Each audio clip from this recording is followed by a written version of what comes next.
পুজোর কিছুদিন আগে কোথায় গিয়েছিলাম বলুন তো? এই যে হাওড়া জেলার বেলুড় মঠে কাছে রঙ্গলি মল। খুব সুন্দর মলটি,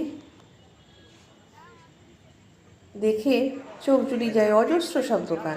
এই দেখুন, বাচ্চাদের জন্য একটা কি সুন্দর অ্যামিউজমেন্ট। বাচ্চারা মলে ঘুরে কি করবে, তারা তো একঘেয়েমিতে ভোগে। তো তাদের জন্য এই সুন্দর ট্রেনটা, খেলনা ট্রেনে করে ওরা চেপে চেপে ঘুরে বেড়ায়। দোকান ভর্তি কত না জিনিস, খুব ভালো লাগছিল দেখতে। অনেকেই ইতিউতি বসে আছেন, গল্প করছেন। তবে সবাই যে খুব শপিং মুডে আছেন তা কিন্তু নয়, সেটাই তো চোখে পড়লো।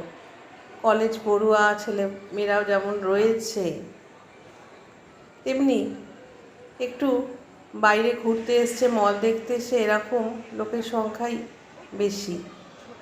কারোর হাতে তো জামা কাপড়ের ব্যাগ ট্যাগও দেখছি না। সবাই আসছে, ঘুরছে, এসি হাওয়া খাচ্ছে, চলে যাচ্ছে। সে যাই হোক, কে যাক।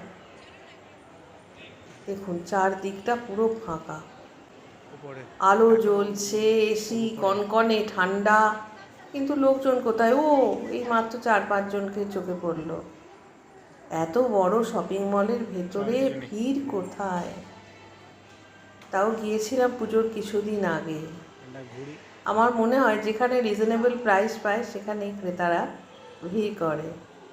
এখানে শুধুমাত্র একটু ঘুরতে আসে। তবু স্বাদ বদলানোর জন্য আমিও গেলাম।